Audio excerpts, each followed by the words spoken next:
New details have emerged about the condition of the remains of the hostages that were recovered from a Hamas tunnel in Rafah on Sunday, including the fact that they were shot multiple times at close range just a few hours before the IDF troops found them.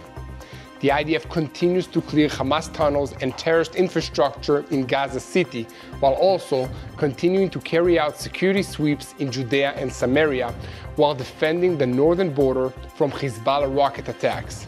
On Israel's home front, there are sharp disagreements arising over the necessity of holding on to the Philadelphi Corridor bordering between Egypt and the Gaza Strip. Hamas is demanding that the IDF withdraw from this strategic point in exchange for the remaining hostages, sparking an agonizing debate in the Knesset and in the streets of Israel. Meanwhile, Israel is allowing the United Nations to carry out a campaign of vaccination against polio in the Gaza Strip, while the United States is stepping up its military pressure on the Houthis in Yemen. Let's dive into the details. I'm Yair Pinto, and this is your Boots on the Ground report about what is happening in Israel on the 332nd day of the war against Hamas, Hezbollah, Iran, and all its terror proxies in Yemen, Iraq, and Syria. We start by sending our prayers and our firm solidarity and support to the families of these hostages who received the difficult news about the death of their loved ones this week. There was more difficult news in recent hours when the report from the autopsies of these hostages came in. It showed that they were murdered on Thursday night or perhaps Friday morning, shot multiple times at close range by their captors. As previously reported, the remains were left in a tunnel underneath Rafah at a depth of 20 meters, where they were discovered by IDF troops and brought back to Israel on Sunday morning. Carmel Gat, one of the 6, was kidnapped on October 7th from Kibbutz Be'eri, while the other 5 were kidnapped from the Nova Music Festival. They had been moved from northern Gaza to the south during the course of the war and held in various locations at different times. One of the reasons for the IDF to hold on the Philadelphi Corridor is that this prevents Hamas from smuggling the hostages out of the Gaza Strip and into Egypt. If they were to be moved into Egypt, they could be then taken literally anywhere on the earth, and the chances of ever recovering them, already low, would become almost non-existent. That is why the IDF is moving very carefully through the tunnel networks, especially underneath Rafah, where most of the remaining hostages are believed to be. As the IDF spokesperson's office said on Sunday, this work takes time, and the IDF also asked the public to be patient and refrain from spreading rumors and speculation, but instead wait for official announcements.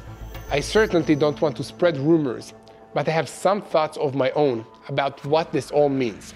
To start, I will say that in my opinion, the events of the last few days are an indication that the Hamas leadership is rapidly losing control of their own subordinates, and there is no central plan being carried out.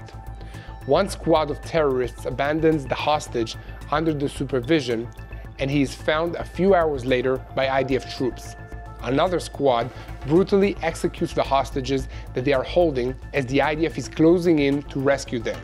There are no standing orders about what to do if the IDF is getting close, and if there are, everyone is either following the orders or disregarding them as they see fit. That's the impression that I'm getting from what I've seen in the past week. This lack of predictability makes it much more difficult for everyone to make plans, and it also makes it much more difficult for the Israeli government to negotiate with Hamas over the return of the remaining hostages. The debate over the IDF's continued control of the Philadelphi Corridor is a prime example of this. We know for sure that Hamas used this area to smuggle over $1 billion a year worth of contraband into the Gaza Strip from Egypt. This included massive quantities of weapons and ammunition that was meant to be used against Israel. In the months since the IDF took physical control of the Philadelphi Corridor, over 700 tunnels have been found and dismantled, including more than 50 tunnels that ran under the border and were used for smuggling. This is why Hamas wants control of this area back so badly.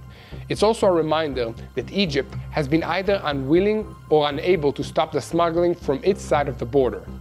This is likely due to the combination of incompetence, corruption, and lack of political will in Cairo to really push against Hamas activities.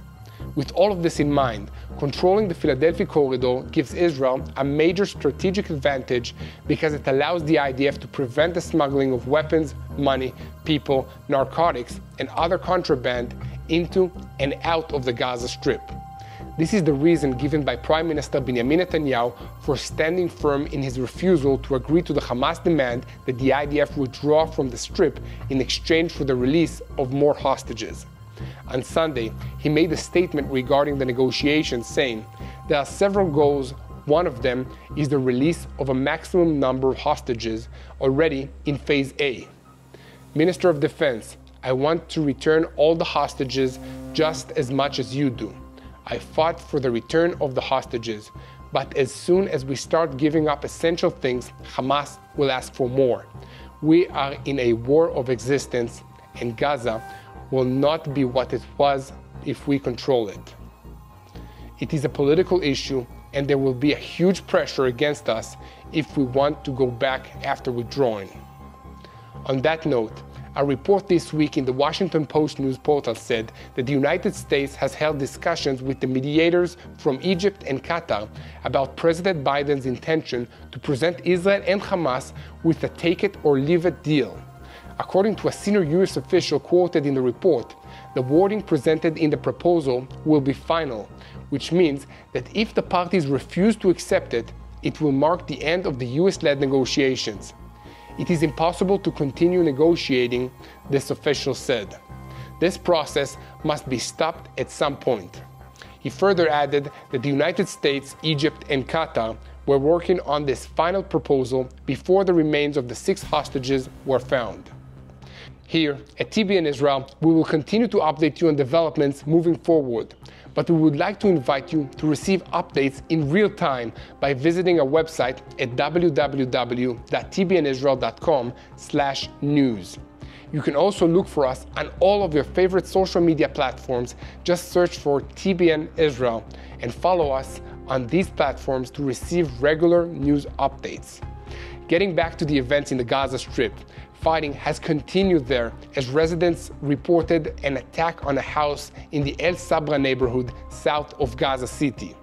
The IDF spokesman confirmed a strike had occurred, saying that fighter jets of the Air Force attacked in a targeted manner and under intelligence guidance the Shin Bet and the Southern Command, terrorists of Hamas who were operating in the command and control complex located in the area that was previously used as the Safad school in Gaza City. The command and control complex was used by Hamas terrorists to plan and carry out terrorist operations against IDF forces and the State of Israel. Before the attack, many steps were taken to reduce the chance of harming civilians, including the use of precision weapons and accurate aerial contracts and other intelligence information. The terrorist organization Hamas systematically violates international law, brutally exploits civilian institutions and the population as human shields for terrorist acts. The IDF will continue to act with strength and determination against the terrorist organizations that use schools and civilian institutions as shelter. In related news, the United Nations and the Palestinian health authorities began vaccinating 640,000 children in the Gaza Strip against polio on Sunday after Israel and Hamas agreed on local and limited truce to allow for the operation to move forward. The World Health Organization confirmed last month that a baby in Gaza became partially paralyzed after contracting the type 2 polio virus, the first such case in the Gaza Strip in 25 years. The fighting in these areas where vaccinations are being administered is supposed to stop for at least 8 hours for 3 consecutive days. The World Health Organization said on Wednesday that the first round of vaccinations would take just under 2 weeks. So please continue to help us spread the truth by sharing these videos on YouTube, subscribing to this YouTube channel, and following us on social media. Before we continue with today's report, I'd like to tell you a little about our sponsor for today's video, Divine Health. As I've shared with you before, During this war, and after months of serving with my IDF unit in Gaza, I realized that I'm not as young as I used to be. It reminded me of how important it is to take care of our bodies, because no one ever knows when the stressful situation might arise, and none of us is getting any younger. So I decided to start using Divine Health's faith-based keto zone program that is crafted by Dr. Don Colbert. This program includes many great products, and one product that really helped me was Fiber Zone, which comes in berry and lemon lime flavors. It's actually very tasty. It has many benefits. It keeps your gut healthy, makes you feel full so you eat less, controls blood sugar, helps burn fat while keeping muscles strong, and fights off harmful free radicals. And the best part, it tastes good. I make a shake out of it every day. Here at TBN Israel, we believe in the science behind the products that we promote. So you should also know that all of Dr. Colbert's products are formulated under board-certified medical supervision. So if you want to start taking care of yourself today, just like I do, go now to tbnisrael.drcolbert.com or call 888-826-1939. Switching our focus to events in Judea and Samaria. As you may recall, last week the IDF began a large-scale operation to counter terrorism in several areas in northern Samaria, which was named Operation Summer Camps. Since the start of the operation, 26 terrorists have been eliminated, including the leaders of Hamas in Jenin and Nur al-Shams. Most of the terrorists who have been eliminated in exchanges of fire with the IDF troops were in Jenin, where large amounts of weapons and ammunition, explosives, and other contraband have been seized. In addition, at least one terrorist who was released from an Israeli prison as part of a deal to release Israeli hostages back in November and who immediately returned to terrorism has been eliminated in this operation. At least 30 suspects have been also arrested in the last week. We will also emphasize that during the operation, the IDF is focusing on countering terrorism in northern Samaria and the Jordan Valley, while the progress at the moment is in the Tulkarem sector and the Nur al-Shams camps and in Jenin. There are also sweeps being conducted in the north of the Bekaa, in the village of Tubas and the nearby Farach camp. On Sunday evening, IDF Chief of Staff Herzi Halevi visited the troops in Jenin, along with the commander of the Central Command, Avi Belot, and other senior officers. He told the troops that we are dismantling the terrorism that comes out of the refugee camps in Judea and Samaria. The security forces have also been focusing on collecting illegal weapons in Judea and Samaria, with the goal of seizing at least 2,000 such weapons in Samaria this year. Terrorist groups and criminal gangs in Judea and Samaria have been receiving shipments of weapons from Iran, which smuggles them into the region through Jordan. But Hamas also steals weapons from the IDF, as can be seen in a recent photograph of Amjad El-Kaniri, who was eliminated in an exchange of fire with the IDF troops in Jenin on Sunday.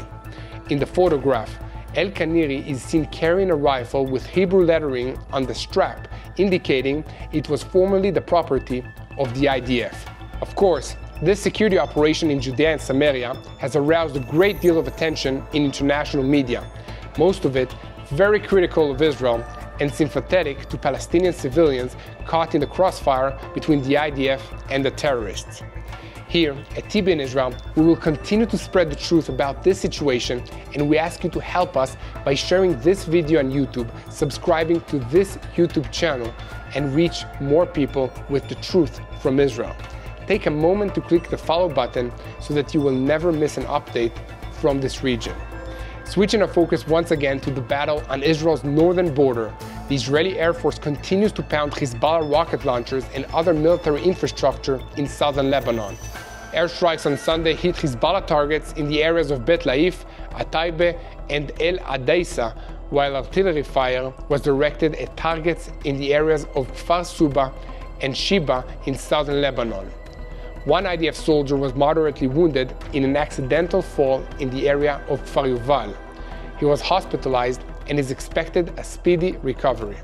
Finally, in the last 24 hours, the United States Navy has been striking the Iranian-backed Houthi terrorist groups in Yemen, pushing back against its threat to international shippings in the Bab el-Mandab Straits and the Red Sea.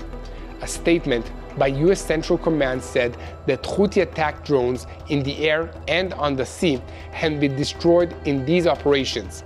Later, it was emphasized that this action was taken to protect freedom of navigation and make international waters safer and more secure for United States, coalition, and commercial vessels. I must conclude by telling you that as I'm filming this video, just a few blocks away here in Jerusalem, there are protests in the streets demanding that the government change its policies. They want the government to agree to the terms Hamas is demanding in order to secure the release of the remaining hostages. Similar protests and counter-protests by those who don't want the government to change their course are happening in cities all over the country, and thousands of Israeli workers are on strike. This debate is not settling down, so I'm asking you to please pray urgently for the leaders of Israel to have wisdom and clarity as they make decisions. Pray for the unity of the Israeli people. Pray for the hostages to be returned to their loved ones in Israel. Pray for God's miracle to bring them home. And pray for God to win this war. The most important thing that all of us should do is pray for the peace of Jerusalem.